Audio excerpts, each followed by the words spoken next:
Hello बच्चों, कैसे हो आप सब। मैं Sangeeta from learn hub, the learning platform, जहां पढ़ सकते हैं math science SST absolutely free at learnhub.com।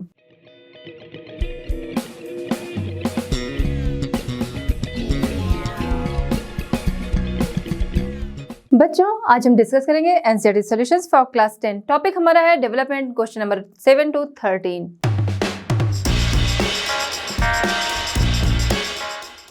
चलिए बच्चों, हमारा आज का वीडियो स्टार्ट करते हैं। क्वेश्चन नंबर 7 हमारा है, Kerala with lower per capita income has a better human development ranking than Haryana, hence per capita income is not a useful criterion at all and should not be used to compare states. Do you agree? Discuss. Question हमारा क्या कह रहा है, Kerala lower per capita income है but वहां का human development जो है वो हरियाणा से बेटर है।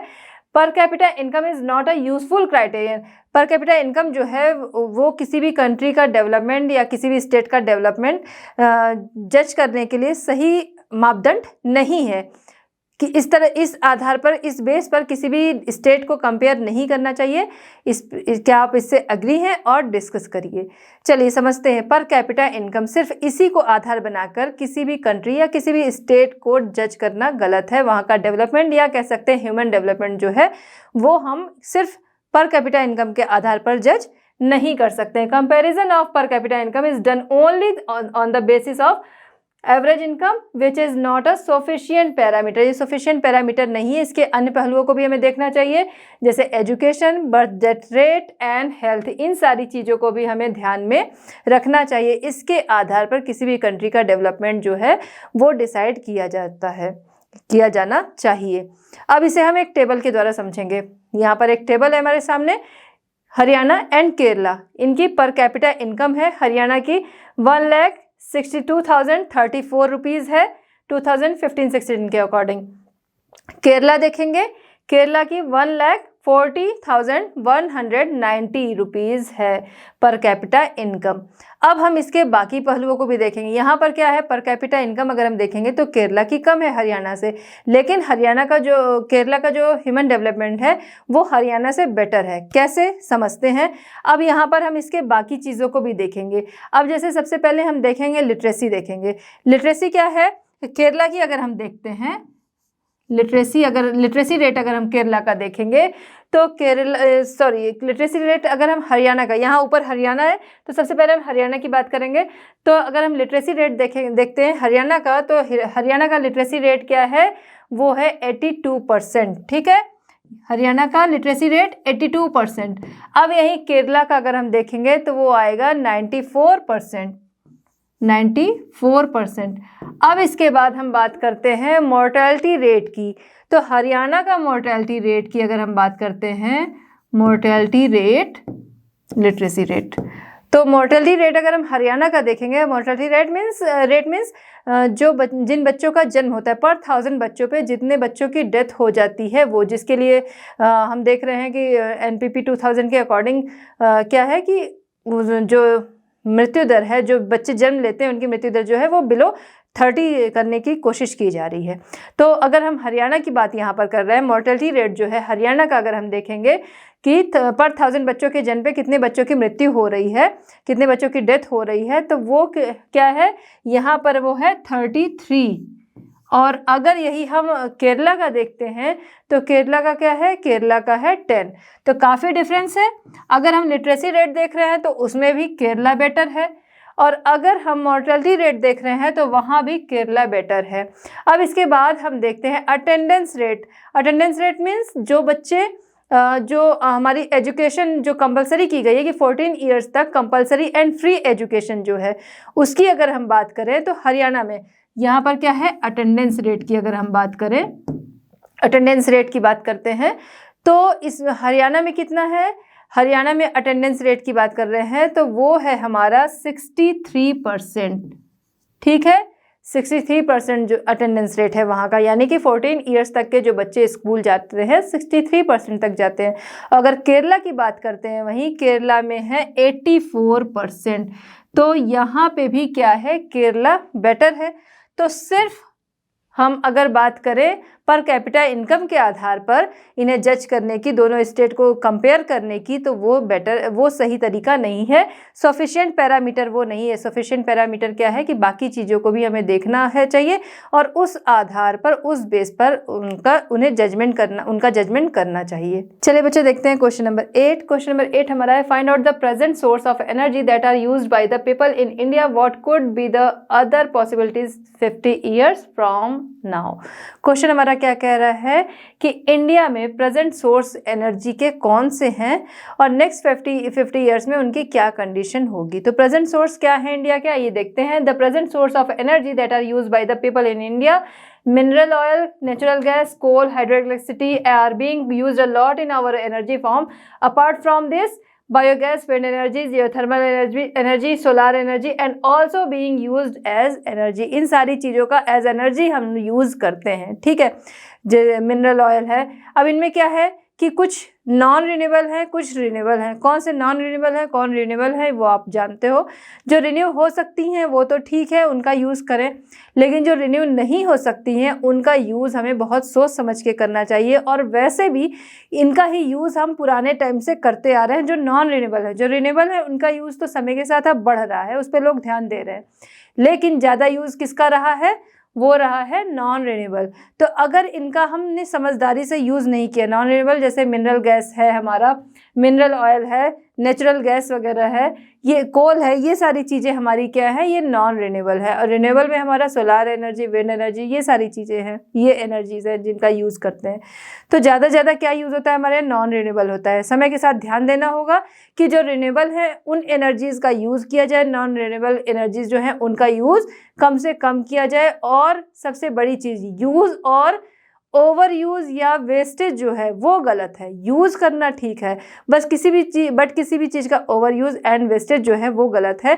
तो अगर हमने समझदारी से यूज़ नहीं किया तो नेक्स्ट 50 ईयर्स में क्या होगा कि जो रिन्यूएबल एनर्जीज हैं उनका यूज़ तो समय के साथ बढ़ा है, वो बढ़ेगा, लेकिन जो नॉन रिन्यूएबल है वो या तो पूरी तरह समाप्त हो जाएंगी या फिर ना के बराबर बचेंगे। आइए देखते हैं answer.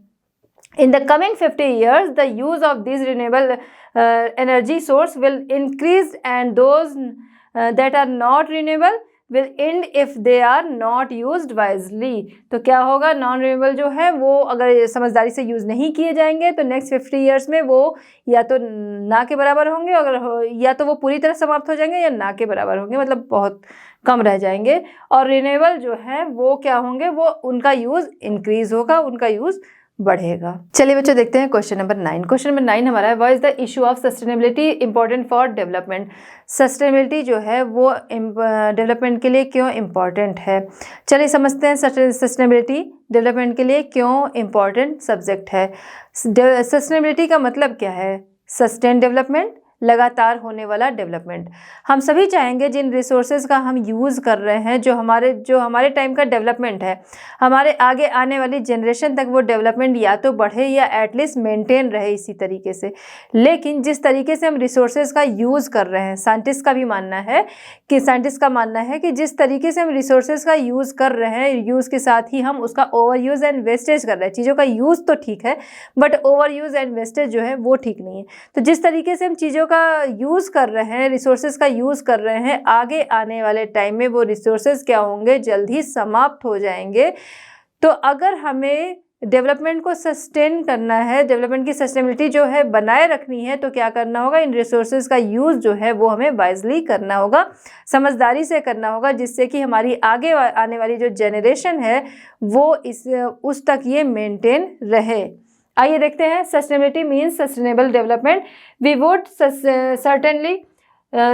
certainly like this level of development to go up further or at least be maintained for future generations. Scientists believe that the way we are using the resources continuously in the same way they will be exhausted soon। जिस तरीके से use कर रहे हैं, if we have to make the resources sustainable, अगर हम resources को sustainable बनाना चाहते हैं, उनकी धारणीयता जो हम रखना चाहते हैं, then the resources have to be use in such a way that the process of development continuously, लगातार उसकी डेवलपमेंट जो है वो लगातार बनाए रखने के लिए क्या होगा, हमें इन रिसोर्सेज का यूज़ जो है वो सही तरीके से करना होगा। चलिए बच्चों देखते हैं क्वेश्चन नंबर 10। क्वेश्चन नंबर 10 हमारा है the earth has enough resources to meet the needs of all but not enough to satisfy the greed of even one person. How is this statement relevant to the discussion of development को discuss. Question हमारा क्या कह रहा है, अर्थ के पास enough resources है, लोगों की जो ज़रूरतें हैं उसे पूरा करने के लिए इनफ रिसोर्सेज हैं, लेकिन किसी भी वन पर्सन की ग्रीड को पूरा करने के लिए रिसोर्स नहीं है।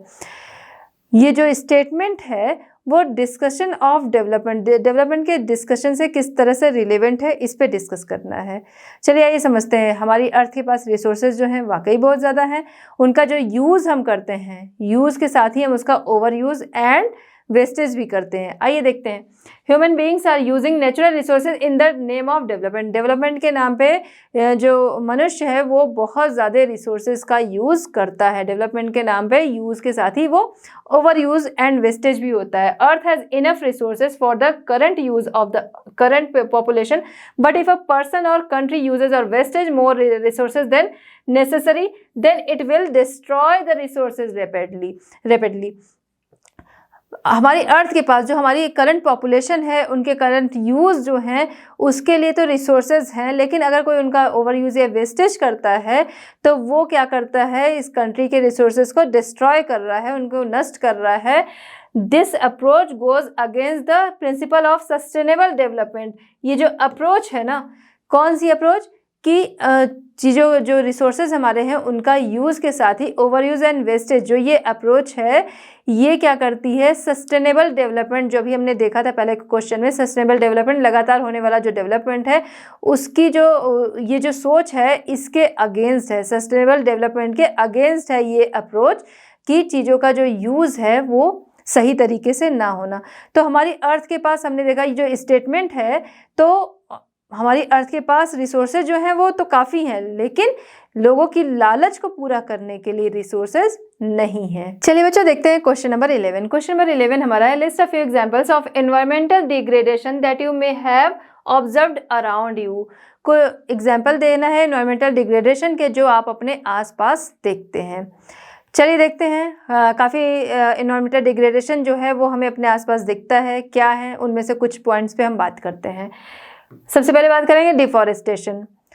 डिफॉरेस्टेशन हमें अपने आसपास देखने को बहुत ज़्यादा मिलता है। समय के साथ क्या है, लोगों की नीड्स जो हैं वो बहुत ज़्यादा बढ़ गई हैं, पॉपुलेशन बढ़ रही है, नीड्स बढ़ रही है, जिनकी वजह से हम देखते हैं बहुत सारा जो एरिया था वो पहले क्या था, फॉरेस्ट था, वहाँ इंडस्ट्रीज़ लग गई, बड़ी बड़ी बिल्डिंग्स बन गई, लोग रहने के लिए उन जगहों का यूज़ करने लगे, सोसाइटीज़ बन रही हैं, मॉल बन रही है। ये सारी जगहें कौन सी थी, वो क्या थे, पहले फॉरेस्ट थे जिनका कि डिफॉरेस्टेशन कर दिया जा रहा है।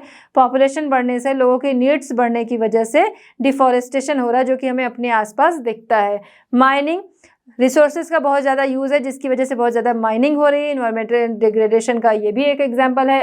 सॉइल इरोजन जो है वो है, फॉरेस्ट जो है वो काटे जा रहे हैं, सॉइल इरोजन हो रहा है, एनिमल्स जो हैं वो ग्रीजिंग के लिए छोड़ दिए जाते हैं।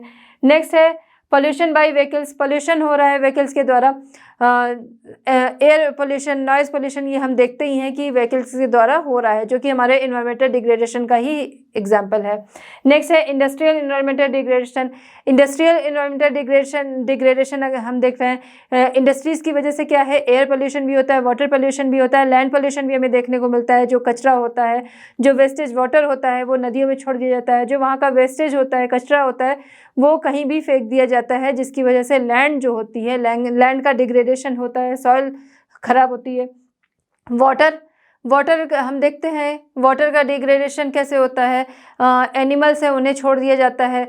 बहुत सारी फैक्ट्रीज़ जो हैं वहाँ उसका जो वेस्टेज वाटर होता है वो वहाँ छोड़ दिया जाता है। हमारे जो डेली यूज़ के वाटर होते हैं वो जाके वो रिवर्स वगैरह में छोड़ दिए जाते हैं। तो ये सब क्या है, एनवायरमेंटल डिग्रेडेशन के एग्जाम्पल है। तो एनवायरमेंटल डिग्रेडेशन जो हमें अपने आसपास दिखता है उसके एग्जाम्पल ही आपके सामने है। Deforestation, mining, soil erosion, pollution by vehicles, industrial environmental degradation, water. इसके अलावा आपको भी जो पॉइंट्स मिलते जाए आप उन्हें लिख सकते हैं। चलिए बच्चों हम देखते हैं क्वेश्चन नंबर 12। क्वेश्चन नंबर 12 हमारा है for each of the items given in table 1.6 find out which country is at the top and which is at the bottom. Question हमारा क्या कह रहा है कि यहाँ पर आपको एक टेबल दी गई है जिनमें कुछ आइटम्स हैं।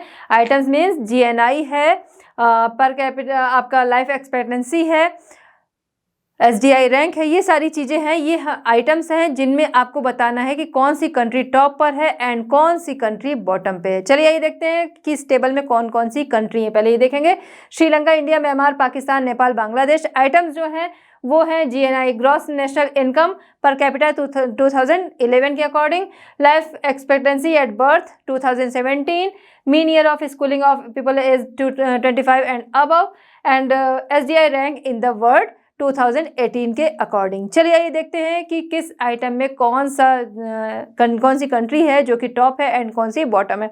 सबसे पहले हम बात करेंगे gross national income per capita, वो श्रीलंका की है 11,326, इंडिया श्रीलंका तो हमने देख लिया 11,326, इंडिया है 6,353, म्यांमार 5,567, पाकिस्तान 5,331, नेपाल 2,471, बांग्लादेश 3,677। अब इसमें हम देखेंगे पर कैपिटा GNI जो है वो किसकी सबसे ज़्यादा है, वो है श्रीलंका की। तो टॉप पर कौन है, श्रीलंका है। एंड बॉटम की बात करते हैं हम तो 2,471 के साथ नेपाल जो है वो यहाँ पर बॉटम पे है, जिसे बी से शो करेंगे। नेक्स्ट हम देखते हैं लाइफ एक्सपेक्टेंसी एट बर्थ, जो कि जितने बच्चों का जन्म पर 1000 जितने बच्चों का जन्म होता है उनमें से जितने बच्चे जो हैं वो जीवित रह जाते हैं, वो हमारा है लाइफ एक्सपेक्टेंसी एट बर्थ। तो इसमें हम देखेंगे 75.5 श्रीलंका, आगे है India 68.8, Myanmar 66.7, Pakistan 66.6, Nepal 70.7 and Bangladesh है 72.8। अब इसमें टॉप पर कौन है, टॉप पर है Sri Lanka life expectancy at birth में हम देखेंगे। एंड बॉटम पे कौन है, बॉटम में 66.6 के साथ है पाकिस्तान, जिसे कि बी से शो करेंगे। नेक्स्ट हम आते हैं mean year of schooling of people age 25 and above. 25 and above पे जो स्कूलिंग एज है वो उसमें हम देखेंगे Sri Lanka 10.9, India 6.4, Myanmar 4.9, Pakistan 5.2, Nepal 4.9 and Bangladesh 5.8। इसमें क्या कौन है टॉप पर, इसमें टॉप पर है श्रीलंका 10.9, जिसे हम टी से शो करेंगे। एंड बॉटम अगर हम देखते हैं तो बॉटम पे इसमें म्यांमार एंड नेपाल दोनों सेम नंबर में है 4.9, ये दोनों बॉटम में है। चलिए अब हम देखते हैं SDI रैंक इन वर्ल्ड 2018 के अकॉर्डिंग, ठीक है। तो रैंक में क्या होता है आइए देखते हैं। Sri Lanka 76, India 130, Myanmar 148, Pakistan 150, Nepal 149 and last है हमारा बांग्लादेश 136। अब इसमें कौन टॉप पर है, कौन बॉटम पे है। टॉप पर इसमें कौन है, श्रीलंका है। अब हम कहेंगे कि बाकी में नंबर्स जो टॉप पे थे उसे ही हम टॉप पे रख रहे थे और बॉटम को बॉटम पे, बट यहाँ पर क्या है, जो रैंक में हम देख रहे हैं जो सबसे छोटा नंबर है उसे हम टॉप पर रख रहे हैं। क्यों, क्योंकि रैंक जो नंबर 1 है वही तो बेस्ट मानी जाएगी, तो रैंक जितनी छोटी उतनी बेस्ट। तो रैंक यहाँ पर क्या है, SDI रैंक की बात यहाँ पर हो रही, तो 76 जो है टॉप पर कौन आएगा, श्रीलंका आएगा 76 रैंक के साथ। एंड अगर हम बात कर रहे हैं, यहाँ पर बात हो रही है SDI रैंक। अब इसमें बॉटम की बात करेंगे तो जो सबसे बड़ा नंबर होगा वो हम बॉटम पे लेंगे। तो सबसे बड़ा नंबर है यहाँ पर पाकिस्तान का, जो कि बॉटम में हम लेंगे 150, SDI रैंक 150 पाकिस्तान की एंड 176 है जो श्रीलंका की टॉप पर। आई होप कि आपको समझ में आ गया होगा कि यहाँ पर कौन टॉप पे रहेगा और कौन सी कंट्री बॉटम पे रहेगी, किस आइटम में और क्यों। चलिए बच्चों देखते हैं क्वेश्चन नंबर 13। क्वेश्चन नंबर 13 हमारा है, the following table shows the proportion of adults age 15 to 49 years whose BMI is below normal, BMI below 18.5 kilogram per meter square in India. It is based on a survey of various states for the year 2015-16. Look at the table and answer the following questions. आपको ये table देखनी है और इस table को के आधार पर आपको कुछ क्वेश्चंस के आंसर देने हैं। ये टेबल क्या है, एक सर्वे किया गया 2015-16 में, इस कुछ स्टेट्स का सर्वे किया गया जहां पर बिलो नॉर्मल BMI वाले लोगों का ये सर्वे है। इसके अकॉर्डिंग आपको क्वेश्चन पढ़ना है और आंसर देना है। चलिए यही देखते हैं, compare the nutrition level of people in Kerala and Madhya Pradesh. इसका फर्स्ट क्वेश्चन क्या है, यहाँ पर न्यूट्रिशन लेवल देखना है केरला एंड मध्य प्रदेश का। चलिए आइए उसको कंपेयर करना है केरला एंड मध्य प्रदेश का न्यूट्रिशन लेवल का। तो यहाँ पर जो सर्वे हमारा हुआ था वो क्या था, BMI जिनका बिलो नॉर्मल था उनका सर्वे ये हुआ था, जहाँ पर केरला, कर्नाटका, मध्य प्रदेश स्टेट का है। यहाँ हमें कंपेयर करना है केरला एंड मध्य प्रदेश का। चलिए देखते हैं बिलो नॉर्मल BMI के अकॉर्डिंग यहाँ पर कंपेयर करते हैं। केरला जहाँ पर मेल जो है 8.5 बिलो नॉर्मल में आते हैं, बिलो नॉर्मल BMI वाले में, एंड फीमेल जो है वो 10% है। मध्य प्रदेश को देखते हैं तो 28% एंड मेल भी और फीमेल भी दोनों यहाँ पर 28% है। तो यहाँ पर कंडीशन जो हम कहेंगे कि केरला की बेटर है या मध्य प्रदेश की है, तो कंडीशन जो हम अगर कंपेयर करते हैं तो यहाँ पर केरला जो है वो बेटर कंडीशन में है मध्य प्रदेश से। केरला जो है हायर उसकी जो कंडीशन है केरला की वो मध्य प्रदेश से बेटर है। क्यों? क्योंकि ये जो हमारी टेबल है वो क्या है, बिलो नॉर्मल BMI वाले। तो बिलो नॉर्मल BMI वाले जो है केरला में हमें सिर्फ 8.5% मेल ही मिलेंगे, और यहाँ मध्य प्रदेश में कितने मिले, वहाँ पर 28% मिले। अगर फीमेल देख रहे हैं बिलो नॉर्मल BMI वाली तो केरला में 10% है एंड मध्य प्रदेश में देखते हैं तो 28% है। तो यहाँ पर हम देखते हैं कंडीशन किसकी बेटर है, केरला की बेटर है वहाँ, क्योंकि वहाँ पर बिलो नॉर्मल BMI वाले लोग कम हैं। फिर आते हैं हम next question number 2। Question number 2, can you guess why around 1/5 of people in country are unreached even though it is argued that there is enough food in the country, describe in your own words. Question हमारा क्या कह रहा है कि हमारी country में food जो है वो इनफ क्वांटिटी में है, लेकिन फिर भी 1/5 जो यहाँ की पॉपुलेशन है वो क्या है, अनरिच्ड है। क्यों है, चलिए बताइए। आइए देखते हैं कुछ पॉइंट्स के द्वारा इसे समझते हैं। कई पॉइंट्स आपके पास भी होंगे, यहाँ कुछ पॉइंट्स पे हम बात करते हैं। Poor man lack of access to nutritious food. Poor man जो है वो क्या, उनकी जो पहुंच है वो न्यूट्रिशियस फूड तक नहीं है। पुअर मैन क्या है, उनको क्या करना है, उनको सिर्फ अपना डेली नीड्स जो है फूड की वो उनकी कंप्लीट हो जाए, वही उनके लिए बहुत है। न्यूट्रिशियस फूड जो है वो कॉस्टली भी पड़ेंगे तो वहाँ तक उनकी पहुँच नहीं है, तो वो क्या करते हैं, वो सिर्फ अपनी डेली नीड्स को कंप्लीट करते हैं, जिसकी वजह से क्या होता है कि उनकी डेली नीड्स तो कंप्लीट होती है फूड की, लेकिन उनका न्यूट्रिशन लेवल जो है वो सही नहीं होता है। नेक्स्ट हम अनरिच्ड होते हैं। नेक्स्ट हम देखते हैं अनइक्वलिटी इन फूड डिस्ट्रीब्यूशन। फूड डिस्ट्रीब्यूशन जो है उसमें अनइक्वलिटी, जो हमारा PDS है, पब्लिक डिस्ट्रीब्यूशन सिस्टम जो है वो उसमें काफ़ी अनइक्वलिटी है। कहीं पे फूड डिस्ट्रीब्यूशन जो है वो ज़्यादा है, कहीं पे इक्वल है, कहीं पे कम है। तो ये चीज़ जो है इसकी वजह से भी लोग जो है वो अनरिच्ड कैटेगरी में आते हैं। अनएम्प्लॉयमेंट एंड पॉवर्टी, यहाँ पर की पॉपुलेशन जो है वो काफ़ी लोग अनएम्प्लॉयमेंट है, जिसकी वजह गरीबी भी जिसकी वजह से है। तो इसकी वजह से क्या होता है कि लोगों को फूड तो किसी तरह लोग अरेंज कर लेते हैं, लेकिन वो फूड जो है वो फूड जो है वो न्यूट्रिशियस नहीं है। तो ये भी इसका रीज़न है कि 1/5 जो हमारी कंट्री में 1/5 पॉपुलेशन जो है वो प्रॉपर वो अच्छी इनफ क्वांटिटी में फूड होने के बाद भी वो अनरिच्ड है। नेक्स्ट है lack of awareness and literacy. Awareness and literacy जो है उसकी कमी की हम देखते हैं, लिटरेसी की कमी है या लोगों में अवेयरनेस की कमी है, उसकी वजह से भी ये जो लोगों को जो फूड मिलता है वो न्यूट्रिशियस नहीं मिलता है। कैसे सॉरी फूड जो है उन्हें न्यूट्रिशियस फूड तक उनकी पहुंच नहीं है। उनकी पहुंच तो है, उनके यहाँ अनएम्प्लॉयमेंट वाली भी प्रॉब्लम नहीं होगी, उनके पास इनकम की भी प्रॉब्लम नहीं होगी कि उनके यहाँ इनकम भी होगी, लेकिन क्या होगा, लिटरेसी जो है वो उसकी कमी है या अवेयरनेस की कमी है। या फिर हम कह सकते हैं कि एक मेन टॉपिक है जो कि इसमें नहीं है कि आजकल की जो लाइफस्टाइल है, अवेयरनेस और लिटरेसी की जो कमी है उसकी वजह से तो लोग न्यूट्रिशियस फूड की तरफ नहीं गए, बस जो उन्हें अच्छा लगा वो बनाया और खा लिया, या वो चीज़ें उन्होंने खा ली, जहाँ से भी पाई जो चीज़ें अच्छी लगी वो खा लिए, क्योंकि उन्हें न्यूट्रिशियस फूड के बारे में उनकी अवेयरनेस नहीं है। लेकिन हम देखते हैं आज की जो लाइफस्टाइल है उसके अकॉर्डिंग भी बहुत लोगों को अगर पता भी, अवेयरनेस भी है, उनके पास पैसे भी हैं और अवेयरनेस भी है, लिटरेसी भी है, लेकिन फिर भी जो लाइफस्टाइल है उसमें क्या कहते हैं, अगर हम अपने में ही देखें तो जंक फूड की डिमांड बहुत ज़्यादा बढ़ गई है। तो जंक फूड जो है वो क्या है, वो हमारे न्यूट्रिशियस लेवल को बढ़ाते नहीं हैं, वो क्या करेंगे, हमारे टेस्ट को बढ़ाते हैं, हमारे वेट को बढ़ाते हैं, लेकिन वो क्या करेंगे, वो हमारे न्यूट्रिशियस लेवल को नहीं बढ़ाएंगे। तो ये भी एक रीज़न है जिसकी वजह से हम कह सकते हैं कि इनफ फूड होने के बाद भी 1/5 जो हमारी पॉपुलेशन है वो अननरिश्ड है। अवेयरनेस एंड लिटरेसी के अलावा हम देखेंगे कि जो आजकल की लाइफस्टाइल है वो भी इसका रीज़न है।